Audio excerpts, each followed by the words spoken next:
Irmãos, essa semana, na verdade, desde algumas semanas atrás, e para coroar, para testificar mais ainda hoje também, eu cheguei aqui e encontrei uma jovem chorando. E ela chorando, eu disse: por que você está chorando? E alguém estava do lado dela tentando consolar.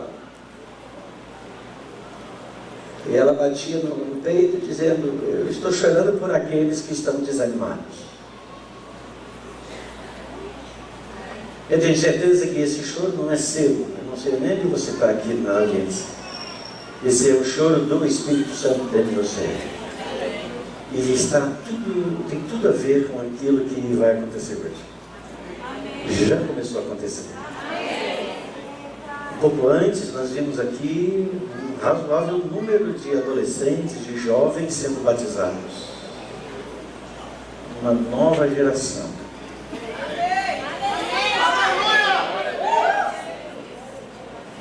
E o diabo não vai pegá-lo.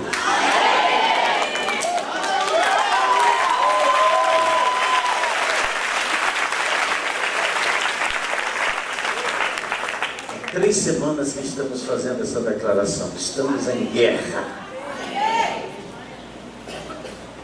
E isso sem falar de tantos sonhos, visões, Você me passou ali nessa semana e já não consigo nem guardar, são tantos. Me presta meu telefone que eu recebi uma coisa aí e eu preciso só lembrar o que foi dito.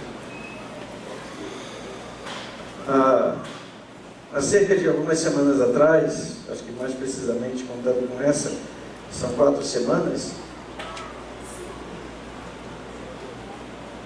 eu falei aqui sobre o dia 23 de setembro, que foi ontem. Aliás, vamos fazer a chamada hoje. Vamos fazer a chamada. Acho que estão todos aqui. Eu acho que só foi o Robilson mesmo. Fazer de contas.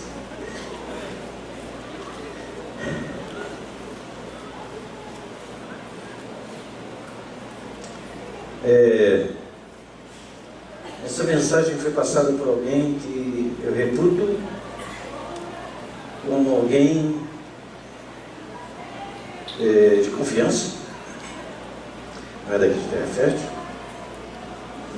ou seja, é de fora, né? E foi um sonho, uma visão que essa pessoa teve na sexta-feira agora.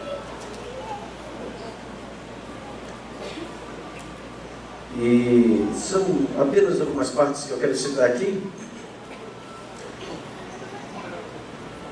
E o relato é que ela via os anjos em prontidão com trombetas nas mãos.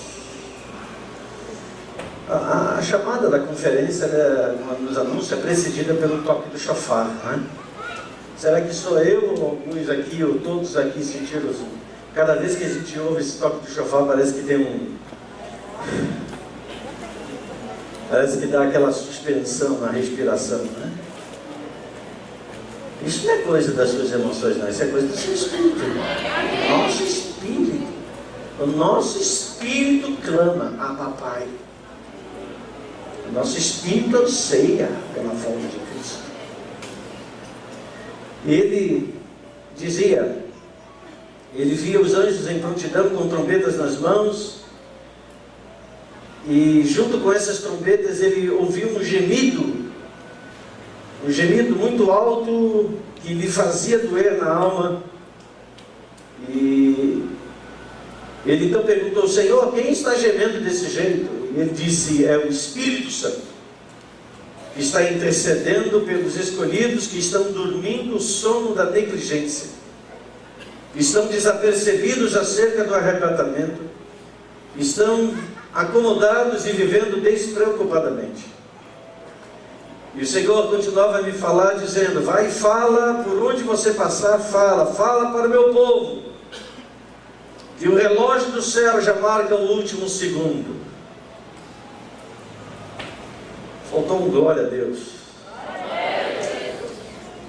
E já estou pronto para dar ordens à minha igreja.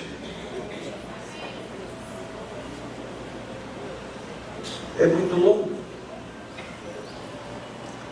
E o Senhor continuava dizendo assim: eu quero renúncia, eu quero santidade.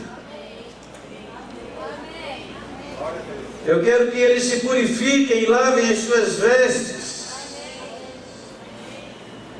E depois eu vi uma nuvem muito negra que se aproximava sobre a terra, como se fosse um monte de pássaros negros. E à medida que aquela nuvem escura descia, e ao chegar perto, eu percebi que eram demônios. Eram muitos demônios, distraindo a igreja, iludindo o povo. E ele conclui dizendo assim: vi ainda muitos jovens sendo arrastados, muitos demônios arrastando os nossos jovens para as noitadas, para a prostituição, para a pornografia, para a lascívia, para a idolatria, para o abismo. E o pior é que eles iam sendo levados e arrastados não com resistência, mas com aparência de alegria. Mas o Senhor me mostrava as almas deles em desespero. Vi demônios arrastando pais de família, oprimindo os escolhidos com depressão, câncer, frieza espiritual, desânimo para as coisas de Deus, e implantando contendas e divisões dentro da casa do Senhor. Foi muito tenso. Eu chorava muito e pedia misericórdia ao Senhor. Mas todos eles estavam com vendas nos olhos, e eu percebi que estavam cegos espiritualmente. E o Senhor me falava: eis que estou levantando uma geração para tirar a venda dos olhos dos meus escolhidos e para falar a verdade. Aleluia!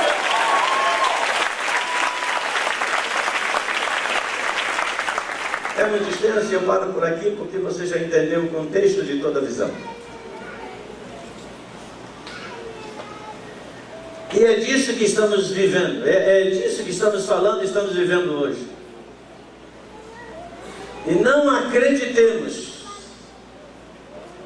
de que estejamos blindados totalmente, como se isso não nos acontecerá. Guarda o que tens, diz o livro de Apocalipse. Guarda o que tens, para que ninguém roube a sua coroa.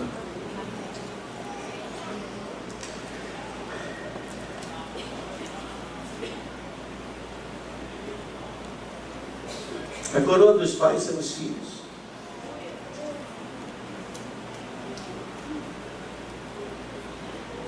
Mexa com o seu filho, mexe com você, sim ou não?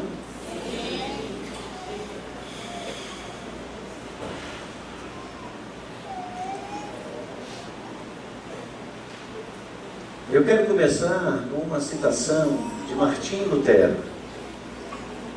Martinho Lutero foi um sacerdote alemão e foi um dos instrumentos que Deus usou para a chamada Reforma Protestante, que esse ano completa 500 anos,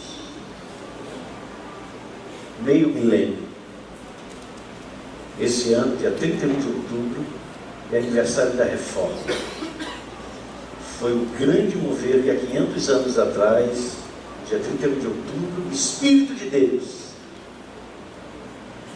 agitou toda a terra.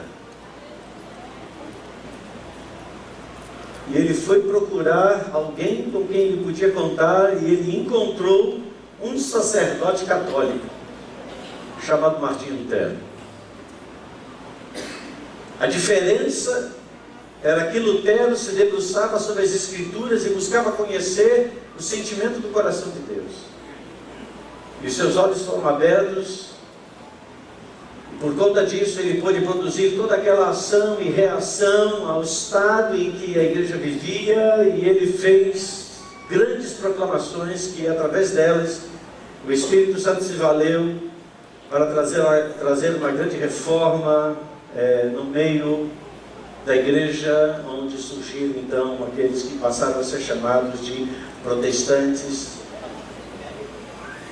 depois chamados então também de evangélicos. Mas Martinho Lutero escreveu algo, ele construiu uma frase, eu quero aqui repeti-la, eu queria que você prestasse bem atenção. Martinho Lutero dizia: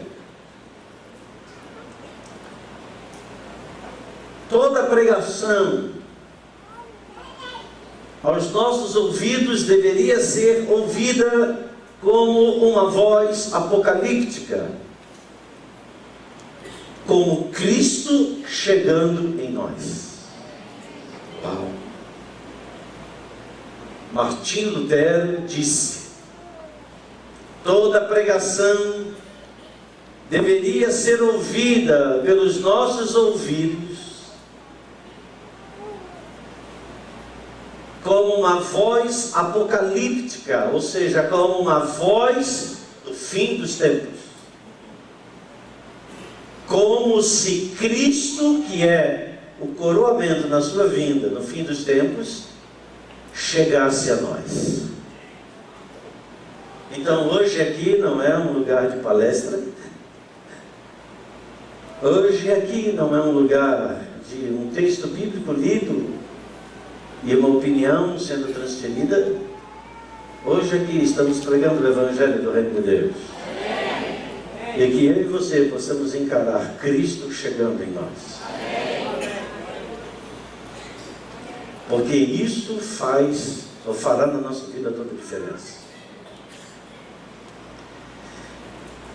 Aproximadamente 4 semanas atrás, irmãos, eu falei aqui sobre o grande sinal de Apocalipse capítulo 12, versículo 1, que aconteceu aí entre o dia 23 e o dia de hoje, 24. Muitos tomaram isso, quer dizer, essa declaração de Apocalipse, e com interpretações como se fosse a volta de Jesus. Jesus não estabeleceu nem dia nem hora. Então, declarações como essas são falsas profecias. Mas uma coisa eu tenho certeza: o sinal que Apocalipse declara é um sinal no céu. E todo sinal no céu é um prenúncio de manifestações ou uma voz de declarações na terra.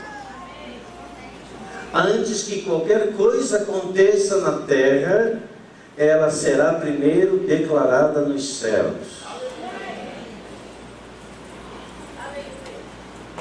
E eu creio numa voz profética que está pairando exatamente nesse fim de semana sobre toda a igreja no planeta Terra.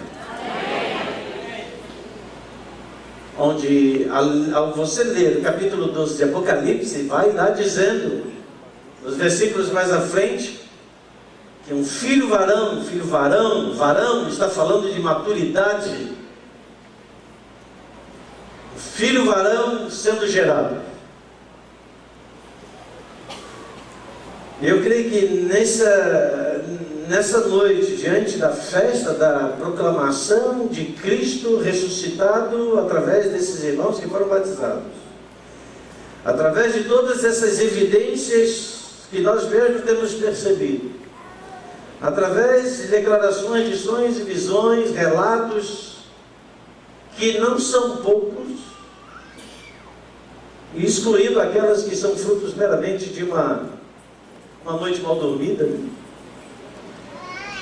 Existem muitas verdades sendo declaradas no mundo espiritual e nós precisamos, então, como Martinho Lutero disse, precisamos ouvir a voz daquilo que se anuncia a cada dia sobre nós, como se fosse a própria presença da manifestação de Cristo na sua vida. Eu creio, irmãos, que nós estamos debaixo de uma estação, de um grande portal no mundo espiritual sendo liberado sobre a igreja nesses dias. Preste atenção nisso, porque você já ouviu isso tantas vezes, mas você vai continuar ouvindo, seja através da minha boca, de todos aqueles que estão sintonizados com o Espírito Santo. Quer conhecer o fim, olhe para os tempos de começo. Os tempos do começo da igreja foram tempos de uma explosão da manifestação do Espírito. Judeia, Jerusalém, Samaria, todas as regiões da Acaia, hoje Ásia, e até mesmo da Europa foram sacudidas em menos de 70 anos pela proclamação do Evangelho que se derramou através do Espírito, onde a igreja nasce ali em Pentecostes, há aproximadamente 2000 anos atrás. 2000 anos depois, estamos vivendo então, agora nos nossos dias. E nunca antes na história eu conheço a Jesus, caminho com Jesus há 44 anos. Claro que ao longo desses 44 anos, já ouvi muitas vezes falar sobre a volta de Jesus, até porque é um tema bíblico. Mas nunca antes se ouviu falar tanto da volta de Jesus do que os nossos dias atuais. Sim ou não, gente? Sim ou não? As mídias sociais, até mesmo os jornais, começam a fazer conexões com as grandes manifestações climáticas que estão acontecendo ao redor de todo o mundo, como no México, um pouco antes das ilhas do Caribe, ali na América Central, atingindo os Estados Unidos, uma sequência de 3, 4 furacões de intensidade 4 e 5, que são as máximas, chegando a ventos de 300 km por hora. E é claro, nós estamos aqui na outra América, na América do Sul. A imprensa brasileira não se importa muito de noticiar, senão notícias de estradalhaços. Mas as coisas que estão acontecendo, é só alguém entrar numa CNN, entrar em alguns jornais fora do país, para a gente ter a dimensão dos estragos, das destruições, bilhões e bilhões de dólares sendo de repente destruídos por conta de tanta destruição que aconteceu a tantos países. A eclosão da violência que acontece na nossa cidade do Rio de Janeiro, a intervenção militar, porque estamos numa intervenção militar, ela só está localizada, mas é claro que isso gera muitas outras coisas que já estão acontecendo. E eu leio para essa palavra, mas eu leio também o que está acontecendo nos meus dias. E há muita coisa que está acontecendo, gente. Há muita coisa saindo fora de controle. Mas é nesse tempo onde as coisas parecem que estão saindo de controle, é que exatamente nesse tempo vai acontecer, assim como foi o começo da igreja, o fim, ou a história do fim, que se aproxima da história da igreja, vai acontecer um dos maiores, na verdade o maior derramar do Espírito Santo de Deus sobre a terra, a começar sobre a igreja e mais particularmente sobre a tua família. E eu vou lhe provar isso com a palavra nessa noite. Por isso, repito as palavras de Martinho Lutero: ouça a pregação como se fosse Cristo chegando em você. Conecte tudo que há dentro de você para ter uma percepção de que o que está acontecendo saiu da normalidade. O Brasil está muito violento, eu vou sair, eu vou para outro país. Que país que você vai? Vai para os Estados Unidos. A Coreia do Norte está querendo bombardear lá. Não, eu vou para o Japão. Está pior. Não, eu vou para a Europa. Gente, os lugares públicos, os lugares de turismo, na França, na Inglaterra. Eu estive na França em 2015, eu estive na Itália em 2015. Você chegava ali naquela região do Museu do Louvre, uma praça enorme, aquela que tem aquela pirâmide de vidro. Você entrava lá de uma forma, agora tudo aquilo está cercado de blocos de concreto. Porque eles têm medo de atentados. A Europa está em pânico. A Inglaterra está em pânico. Aquela ponte lá, de Westminster, sei lá como é que dá o nome, era uma ponte onde as pessoas passavam livremente, ela está toda bloqueada de concreto, ou seja, os lugares públicos precisam ser vigiados, os metrôs, enfim, há uma sensação de que a qualquer momento algo que está fora do controle já vai ficar mais ainda fora do controle. Mas não é nada do que o Senhor Jesus disse: serão tempos de angústia. Então qual é o lugar mais seguro? Estar em Cristo, estar na sua palavra. Não existe um lugar seguro na face da terra.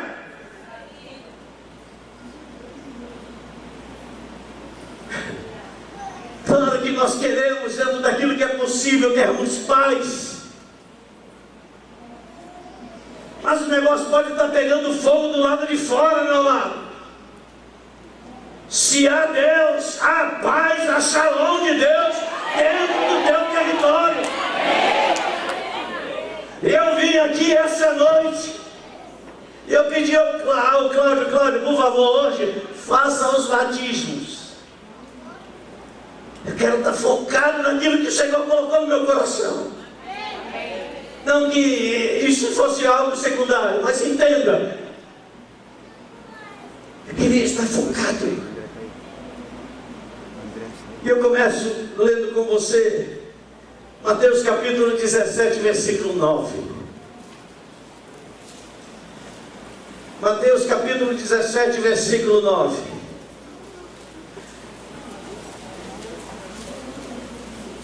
Diga junto comigo: sobre a minha cabeça.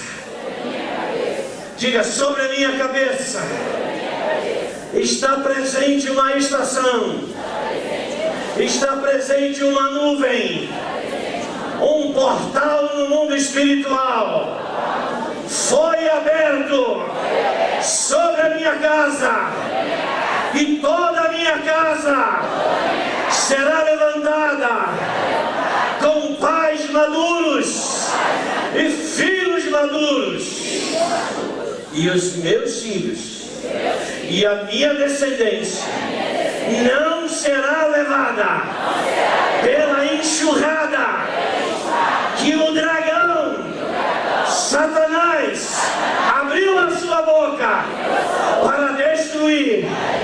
Mas em Cristo eu resisto ao diabo, porque os meus ouvidos estão atentos e eu estou te ouvindo.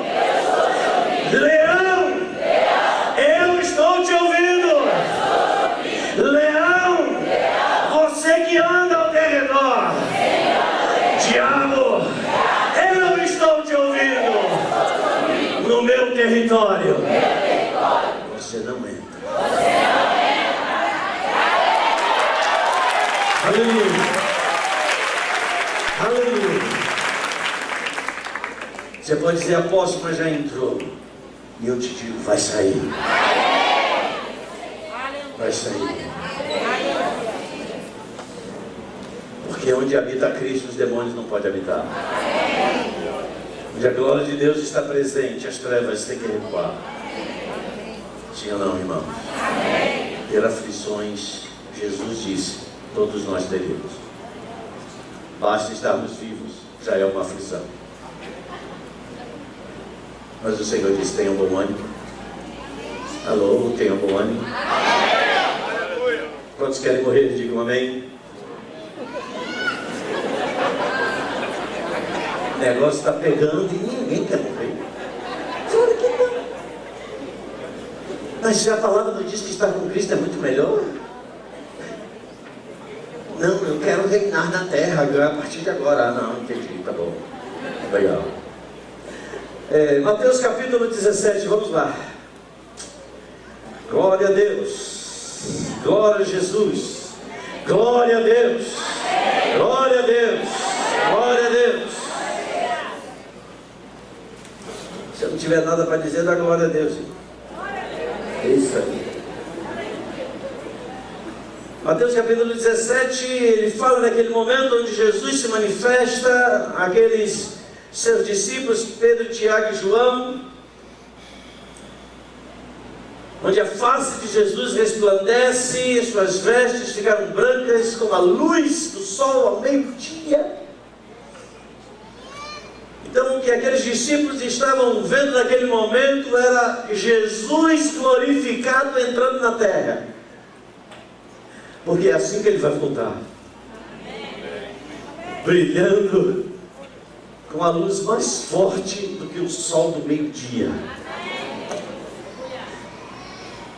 Mas o versículo de número 9 diz que enquanto desciam do monte, depois que então acontece aquele cenário que certamente nenhum homem de Hollywood conseguirá reproduzir, não apenas da aparição de Jesus, mas também Moisés e Elias apareceram conversando com Jesus, diz no versículo 3. Mas vamos para o final, versículo 9, enquanto desciam do monte, Jesus lhes ordenou, a ninguém conteis a visão que tivestes, até que o Filho do Homem ressuscite dentre os mortos. E os discípulos lhe perguntaram, então, por que os escribas ensinam? Eu queria que a sua atenção estivesse voltada agora para isso.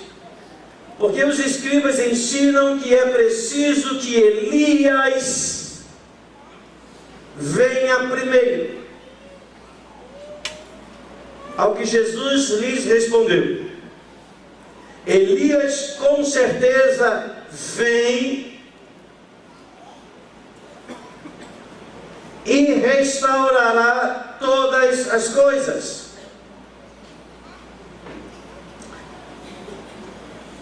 Vem, restaurará. Este verbo está no passado, presente ou futuro? Hein, gente? Responda comigo. Presente, passado ou futuro? Futuro. Mas olha para o versículo seguinte.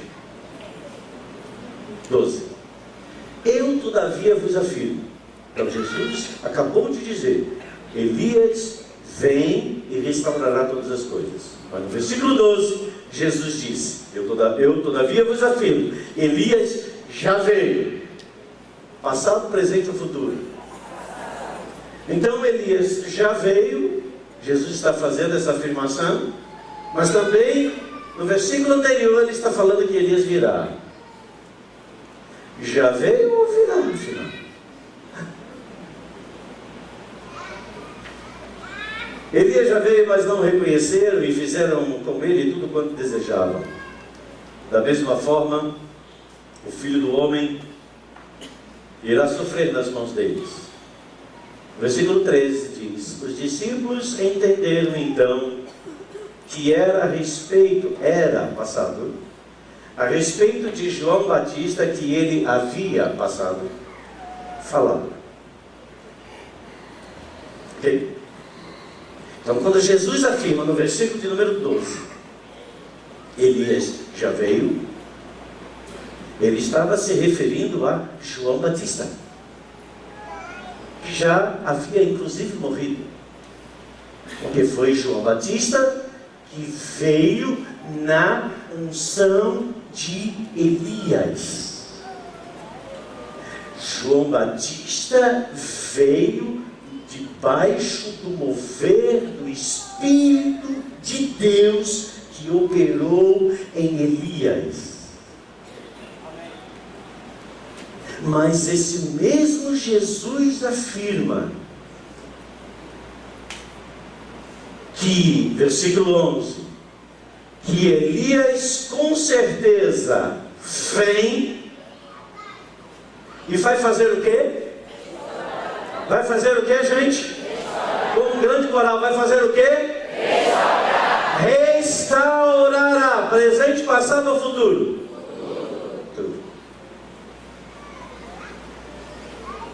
Oh.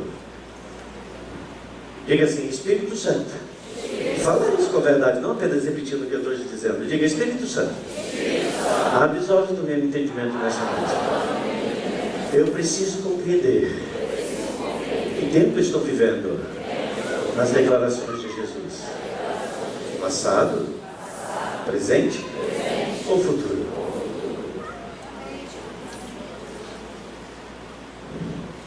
Conectado a Mateus, vamos para Malaquias. O último livro da sua Bíblia no Antigo Testamento. Malaquias, profeta Malaquias. Capítulo 4.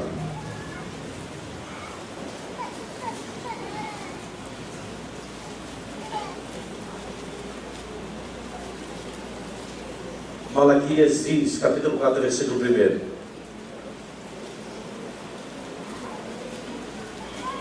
Pois com toda certeza, todos estão comigo?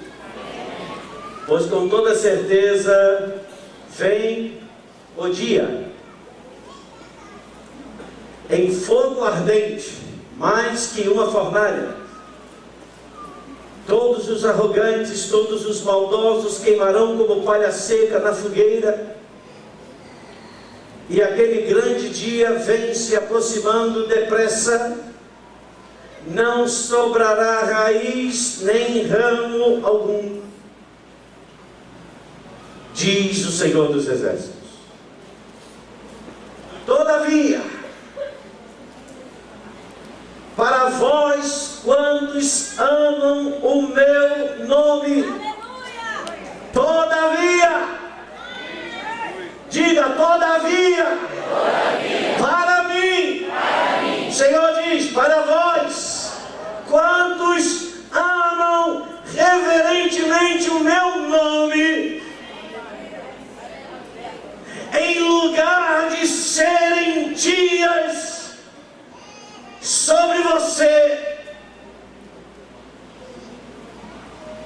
para fazer você ou eu arder como ramo numa fornalha, todavia para vós que amam o meu nome, lhes nascerá o sol da justiça, trazendo cura.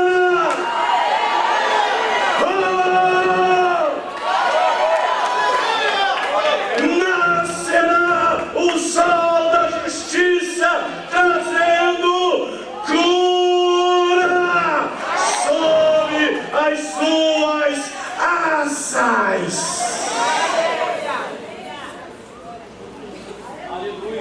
Das figuras da chamada Trindade, qual é que você associa com asas? O Espírito Santo de Deus. Este dia, o Senhor está dizendo, e através da voz de Malaquias,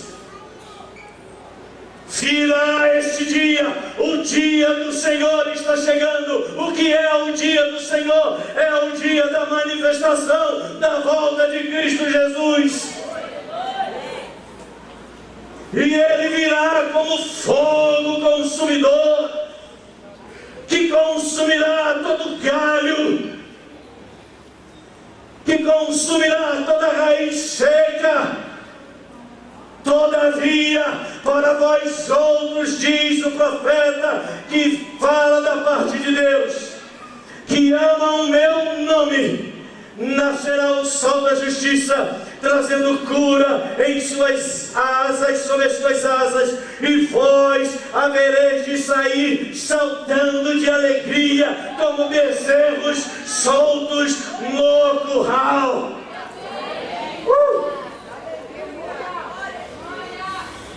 Como eu tenho certeza que 99% da gente, ou de nós daqui, não temos nenhuma ideia associativa mais presente do que é ver um bezerro pulando no curral.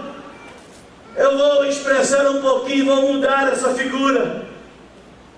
Esse dia será como se você recebesse uma comunicação do Tesouro Nacional, dizendo: olha, nós encontramos aqui um registro no Banco Central, de que você faz parte de uma família que deixou aqui guardada uma fortuna de R$1 bilhão.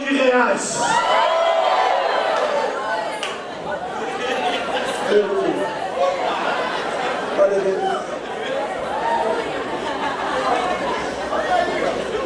Presta atenção, meu amado.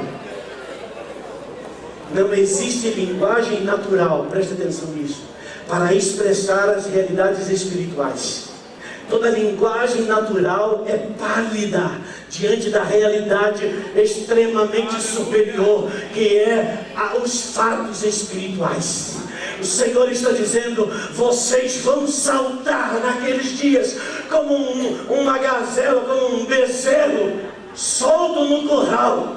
E a gente assim, aleluia, amém. Mas quando fala de homem, capim, dinheiro, você diz 1 bilhão, uau, que projetos eu vou fazer, que projetos eu vou realizar.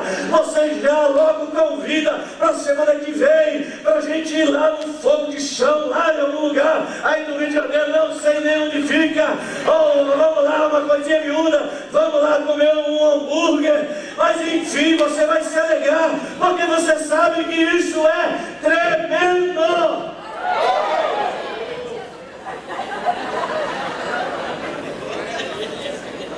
Meu amado, faz assim, vamos lá, vamos aqui, quem não fizer vai ficar 5 minutos ali para dar. Diga: eu estou puxando sobre a minha vida os tempos que a palavra do profeta Malaquias declarou, vem chegando. E eu puxo isso sobre a minha vida. Tempos onde o sol da justiça trazendo cura sobre as suas asas pousará.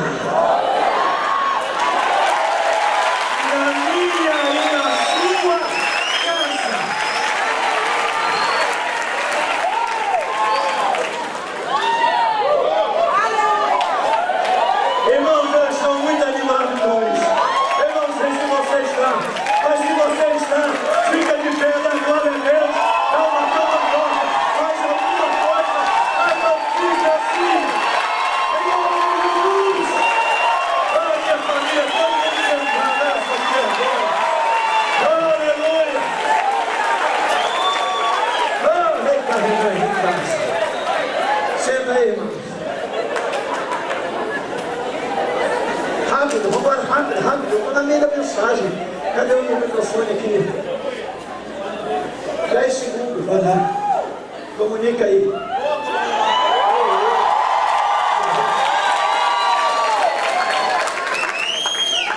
Amém, amados. Tudo bem com vocês? Primeira mensagem, pega aí as asas, beleza? A cura que vem sobre as asas, segura aí. Mas toda aliança na Bíblia sempre gera alguma coisa, amém? A aliança de Deus com Abraão gerou um povo, a aliança de Deus com Noé gerou uma terra, A aliança de Deus com Moisés e com Josué fez com que eles tomassem posse de uma terra. A aliança com Davi gerou um trono, um reino. E a aliança de Deus para conosco gerou Jesus que nos salvou, amém? E Ele quer que a nossa aliança com Ele gere outras vidas, outras pessoas, amém?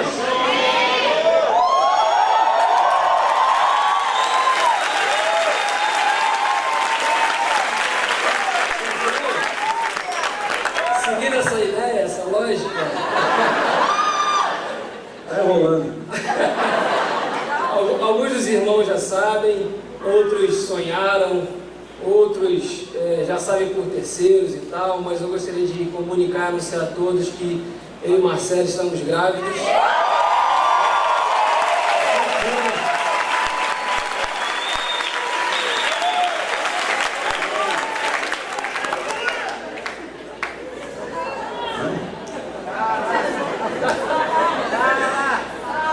De uma bela menina. Era isso. Amém. Então, voltemos agora ao Espírito Santo, asas, cura.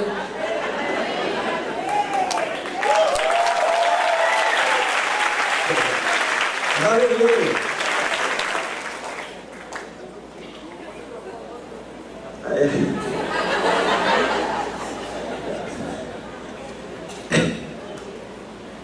Você está ligado aí, irmão? Irmãos, a gente já pulou tanto em casa, a gente já fez tanta bagunça por causa dessa notícia.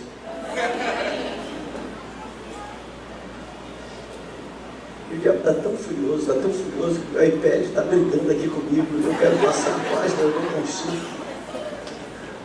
Ainda bem que a palavra está aqui dentro.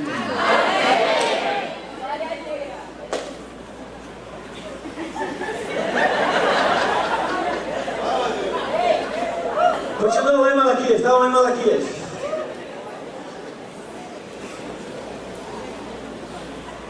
Versículo 3. Diga, eu creio. Irmãos, não é uma vozinha tímida, é uma voz de quem crê. Na palavra profética. E o versículo 3 diz: pisareis os maus, não o inverso. Não o inverso. Quem diz isso é o meu Deus. E eu fico com o que Ele diz. Ele diz: pisareis os maus, porque serão como planta, como pó, debaixo da planta dos vossos pés naquele dia que prepararei, garante o Senhor dos Exércitos. Senhor dos Exércitos, aqui não está falando de tempos de paz. Exército fala de guerra, fala de enfrentamento, fala de controle e domínio sobre território. Sua casa é um território, seus filhos é um território, seu casamento é um território, sua paternidade é um território, a igreja é um território. Versículo 4. Lembrai-vos, portanto, da lei de Moisés, meu servo, dos decretos e das leis que lhe dei em Horebe, no deserto, para com todo Israel. Eis que eu mesmo, versículo 5, eu mesmo vos enviarei o profeta Elias. Aí Jesus lá, lemos em Mateus, lembra? Jesus disse, o Elias já veio. Malaquias está dizendo aqui que Deus enviaria o profeta. Então Malaquias está falando aproximadamente 400 anos antes das declarações que Jesus fez em Mateus capítulo 17. Eis que eu mesmo vos enviarei o profeta Elias,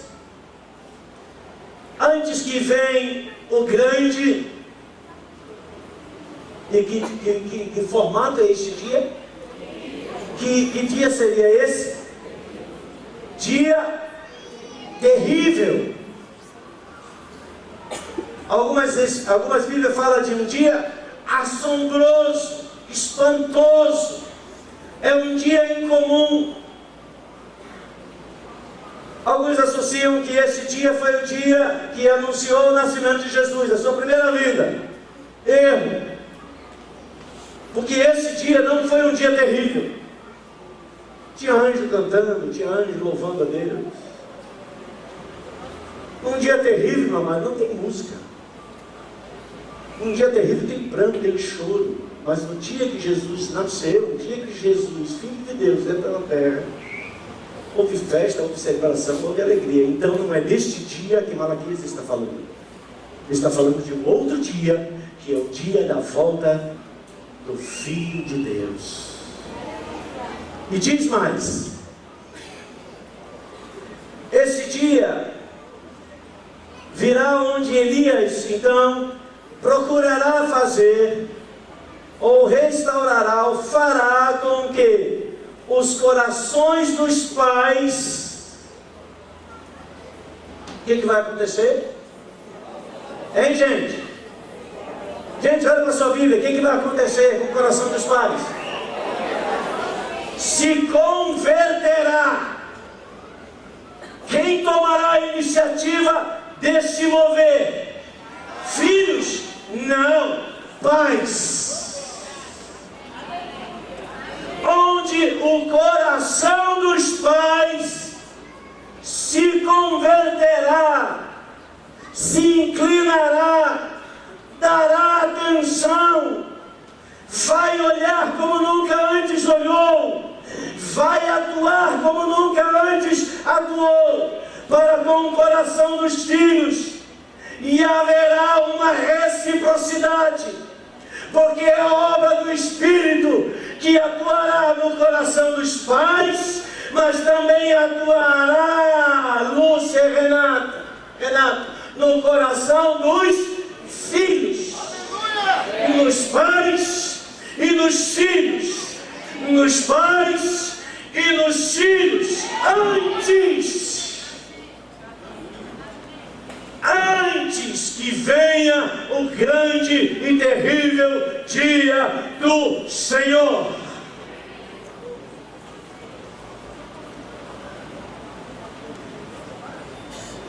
Jesus declara, Malaquias declara que Elias viria e restauraria todas as coisas. Jesus em Mateus declarou que Elias já veio, João Batista. E João Batista apresenta Jesus. Mas João Batista não realizou a restauração de todas as coisas. Na verdade, quando nós lemos em Atos dos Apóstolos, capítulo 3, versículo 20 e 21, diz que é necessário, falando a respeito de Jesus, que ele seja retido nos céus. Livro de Atos. Já havia Jesus ressuscitado, já havia Jesus subido aos céus.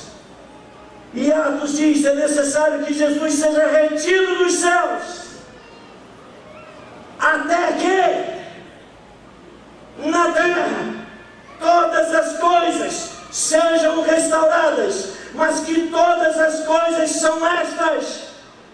Malaquias declara o coração dos pais sendo restituído aos filhos, o coração dos filhos restituído aos pais.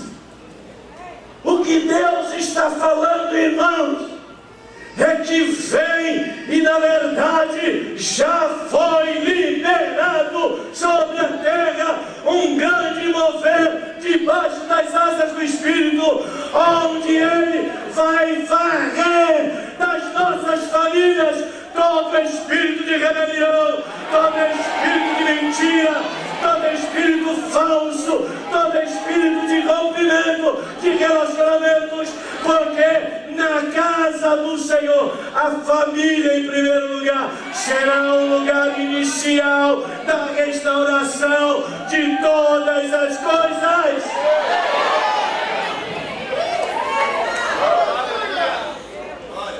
Mas presta atenção numa coisa, irmãos. Enquanto eu estudava e meditava para hoje à noite, eu parei para pensar. Eu falei, Senhor, o Senhor está falando da família. A gente pode fazer aplicações. A restauração do coração dos pais, ou seja, a restauração do coração dos pais, ele está também falando de paternidade, da graça apostólica que está sobre a minha vida, sobre o corpo de Cristo, que é a sua igreja sendo repartida em todo o corpo de Cristo. Mas algumas coisas eu comecei a refletir. E sabe quando você começa a ter certeza na dúvida? Por mais que eu conheça os textos que falam sobre a vida de Elias, eu fui dar uma conferida. Eu vou lhe dizer aqui, irmãos, Elias não tinha filhos. Irmãos, Elias não tinha esposa. Irmãos, em nenhum momento do ministério nós vemos Elias falar sobre família. Irmãos, Elias não ministrava seminários falando sobre restauração do casamento, restauração da família. E eu fui meditar um pouco mais sobre isso. Eu falei assim, Senhor, qual é a síntese do ministério de Elias? A restauração do altar.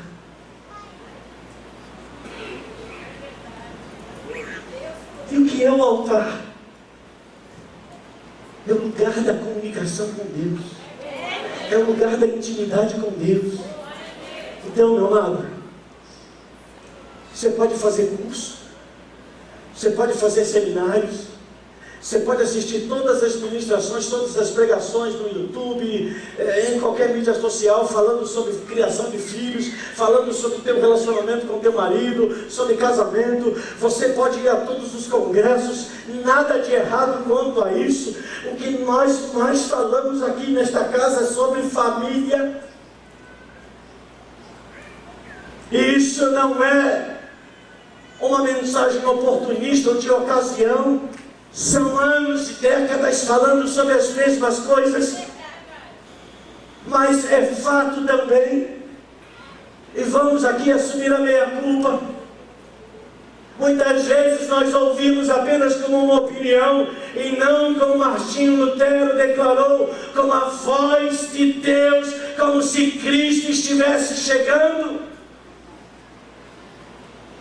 Nós olhamos, ouvimos e achamos bem, tá bom, eu concordo, mas em parte e tal. E consideramos tantas vezes como voz de homens, seja através de mim, seja através de qualquer outro que assuma essa plataforma. Mas eu volto. Elias, não existe nenhuma página das Escrituras, seja no Antigo Testamento, seja no Novo Testamento, que fale de uma performance de Elias falando sobre família. E é exatamente o profeta Malaquias se refere a Elias, que seria uma manifestação da unção que operou nos dias do rei Acabe em Israel. Quando Jesus está falando, quando o profeta Malaquias está falando, Elias já havia morrido há muito tempo, seja nos dias de Malaquias e obviamente nos dias de Jesus. Não está falando de Elias encarnado num corpo, mas está falando da unção e do poder do Espírito que se moveu na vida de Elias.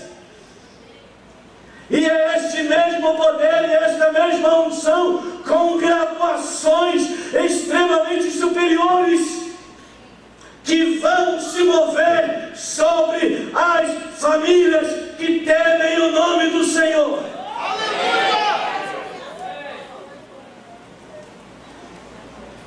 Por quê, irmãos? E eu volto ao lugar onde eu estava falando. Qual foi o ministério? Qual foi a ênfase do chamado de Elias? Ou do chamado até mesmo de João Batista, que é uma figura bíblica da unção que se moveu sobre Elias? O que levou João Batista a perder a sua cabeça como profeta? Porque ele falou. Ele abriu a cortina e ele pôs o dedo na cara da classe política dos seus dias, principalmente sobre Herodes. O que aconteceu com Elias para ele ter que fugir?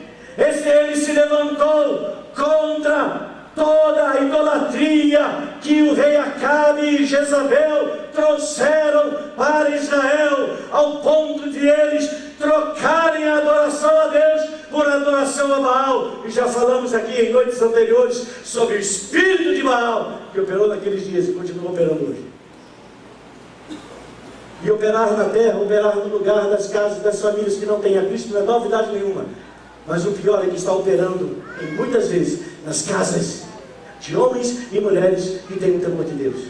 Mas os seus olhos, e como pais, seus olhos estão fechados e não estão vendo que Satanás, através desse espírito, está trazendo confusão no coração dos seus filhos. E muitas vezes nós lidamos com isso como sendo apenas aspectos pessoais de relacionamentos e não percebemos nas estruturas espirituais. Se é para viver como cristãos, apenas tomando ação de resposta, baseado no conhecimento natural, irmãos, nós somos as pessoas mais infelizes. Mas o Senhor nos deu o Espírito. Junto com o Espírito, estamos no Espírito. E nós olhamos e pelo Espírito já discernimos todas as coisas. E você pode dizer: diabo, já estou vendo você aí. Demônio, já estou vendo você aí, cirandando, colocando coisas no coração do meu filho e da minha filha, aproximando com amizades e relacionamentos que não trazem um bom testemunho. Eu digo para você: fora do meu arraial, tenho autoridade sobre você. E se você pode fazer isso, prepare-se, porque vai crescer o nível da unção. E você vai saber o que é resistir ao diabo e ver ele fugindo de você. Elias restaurou o altar. Esse foi o seu principal ícone do seu ministério. Restaurou o altar de Deus. E num só dia destruiu 850 profetas e adoradores de Baal. E a história da nação mudou. Isso é uma história que se deu no passado, que é uma parábola, mas muitas vezes mais intensificada para se cumprir nos nossos dias. Assim como Elias se levantou, assim também nos nossos dias a unção de Elias, que vem da figura do próprio Deus, que vem da figura do próprio Espírito Santo. Ele diz: vai abrir as suas asas, e quem estiver debaixo das suas asas vai experimentar um movimento do Espírito, uma ousadia qual nunca você antes ainda conheceu na sua vida, porque o Espírito vai tomar você de uma forma tão sobrenatural que você ficará irreconhecível.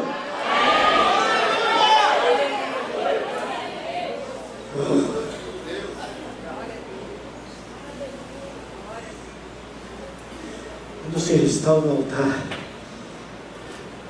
se restaura a comunhão com Deus.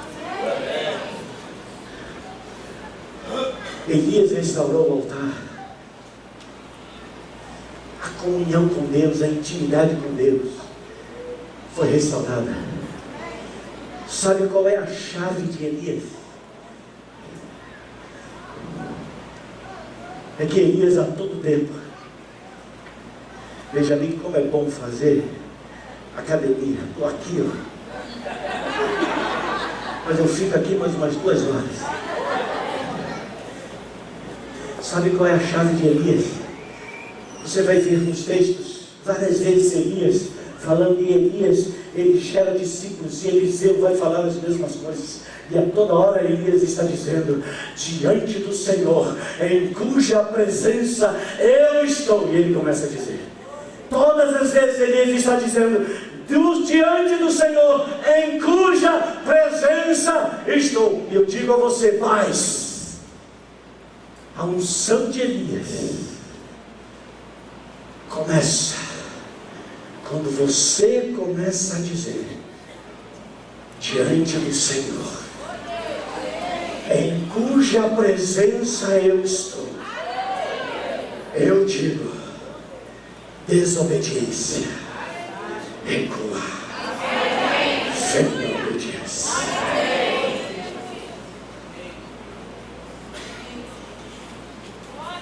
Rebelião, recuar, venha a comunhão.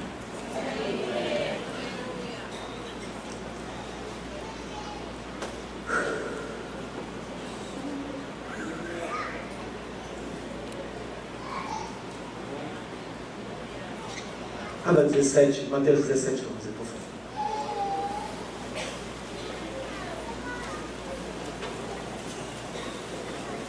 Mateus 17, 11.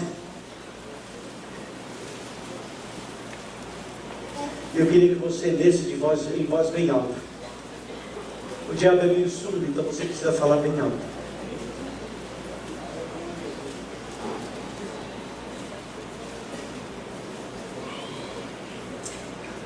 Esse negócio de ficar esperando pelo outro, espera por ninguém não, meu amado. Esperar-nos pelos outros é apenas o que Paulo disse lá na celebração da ceia, viu? Mas aqui é você correr na frente, eu comigo mesmo. Levanta a voz bem alta. Não é só para quem está do seu lado não ouvir, não. Levanta a voz bem alta.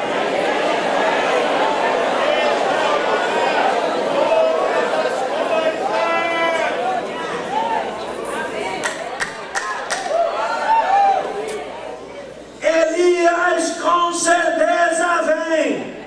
E onde você lê Elias, leia a unção que estava sobre Elias multiplicadamente, porque já não virá através de um homem, mas sim o próprio derramar do Espírito de Deus que estava sobre Elias. Esse Espírito, o de Deus, que estará sobre a tua família, no teu casamento e na vida dos teus filhos. Quem crê, diga amém.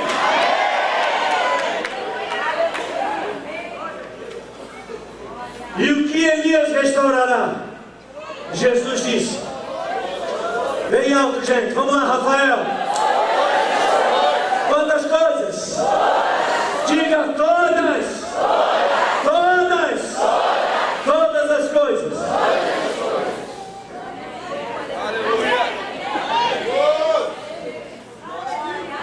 Oh, meu Deus. Espírito de Deus. Não nos deixe olhar como aqueles 10 espias olharam. Oh, eles são grandes, eles são poderosos, eles são isso, eles vão devagar, e nós somos como gafanhotos. Diga agora, eu olho com a ótica de Deus. Diga Elias, a unção de Elias, diga o poder do Espírito Santo, iniciou a história da igreja. É esse mesmo poder, lá no começo, 120, mas agora no fim.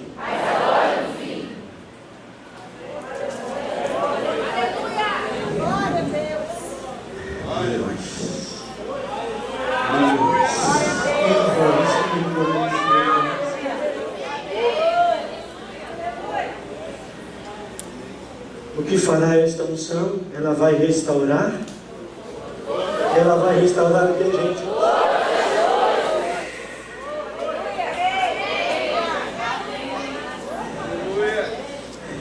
Jesus.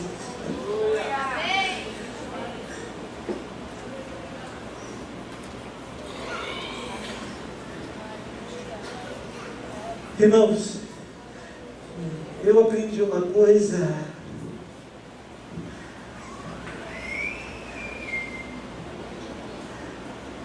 Pelo muito que eu amo a palavra de Deus. Eu amo essa palavra, só de pensar nela eu choro. Eu amo a palavra. A letra mata, mas o Espírito vivifica.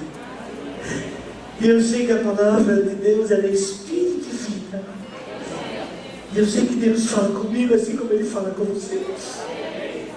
Mas Deus nunca vai falar comigo e com você nas nossas agitações. Aquietai-vos e vinde. Deus não vai competir com as inquietações para que a sua voz seja mais alta do que as nossas inquietações. Não, Ele diz: aquiete-se. Silêncio.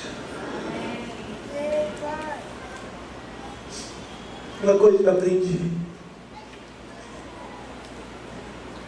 nada do que Jesus falou, Ele falou sem que Ele trouxesse luz sobre aquilo que sempre esteve escrito.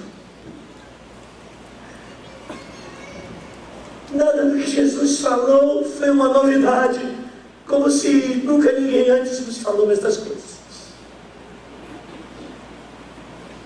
Claro que daquilo que Jesus falava, Ele trazia revelação, ou seja, Ele abria, Ele amplificava o olhar sobre aquilo que minimamente já se podia perceber. Minimamente. Quando eu me aproximo dessa palavra para meditar nela,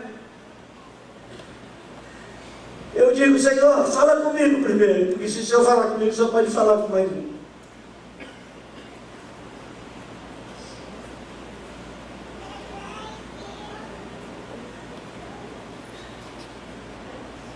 Quando Jesus falou, Elias virá e vai restaurar todas as coisas, o que Jesus estava fazendo? Citando Malaquias. Isso aqui é um texto muito conhecido, que todos nós já sabemos. Até um iniciante numa escola bíblica já sabe disso. Essa semana eu estava compartilhando na célula que Jesus conta parábolas, e uma das parábolas que Ele conta é sobre o filho pródigo.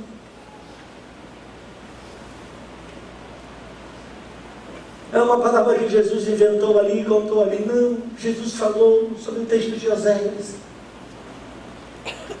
Ele me fez voltar lá no texto de Oséias. Você diz: mas como você chegou, irmãos? As Escrituras vão conferindo Escrituras com Escrituras. A gente não pode dizer como o Espírito de Deus vai se mover na nossa vida. Simplesmente a gente tem que separar tempo para estar diante dEle, para gerar essa intimidade. Porque quando você gera essa intimidade com o Senhor, é uma unção que vai crescendo dentro de você, gente. E ela vai crescendo dentro de você, e ela ocupa o lugar onde você está. Ainda que a sua boca esteja fechada, existe uma unção de Deus que se manifesta e se libera naquele ambiente, a começar da sua própria casa. Creia nisso. Jesus disse: a casa que você chegar, declare paz. E essa paz, ela é física. Essa paz, ela é real. Jesus diz: a paz vai entrar. Se vai entrar porque estava fora, então a paz vai entrar. E não vai fazer apenas uma visita. Jesus diz: a paz vai entrar e vai morar naquele lugar.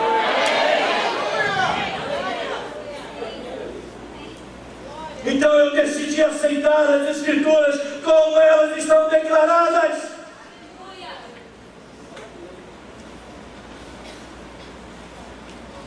Entender. E se o meu Deus diz que é a unção que vai se derramar nesses tempos últimos, é uma unção que vai restaurar desde todas as coisas, é porque todas as coisas na minha vida, na sua vida, aquelas que ainda não estão aperfeiçoadas, serão aperfeiçoadas. Dentre elas, teu coração. vai se converter aos seus filhos. Entenda, se converter é conectar-se.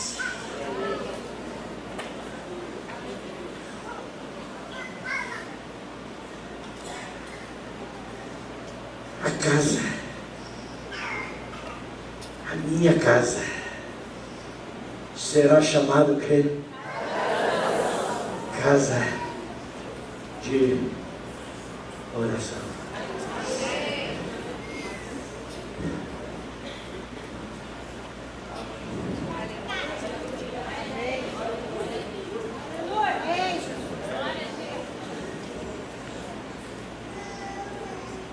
Elias, na unção que estava sobre ele, operou em tempo ou em tempos de seca. Que tempos são esses que a gente vive? De seca. Não da seca apenas literal do sol. Seca de corações sem fervor diante de Deus. Seca de corações que não oram. Seca de corações que não adoram. Seca de corações que não buscam essa intimidade com Deus. Mas é nesse tempo de seca que foi liberada da boca de Elias. E ele disse: corram, já ouço o barulho de uma grande tempestade. Quantos precisam de água? Água sobre a sua casa, água sobre a sua família. E, irmãos, vai florescer. Vai florescer.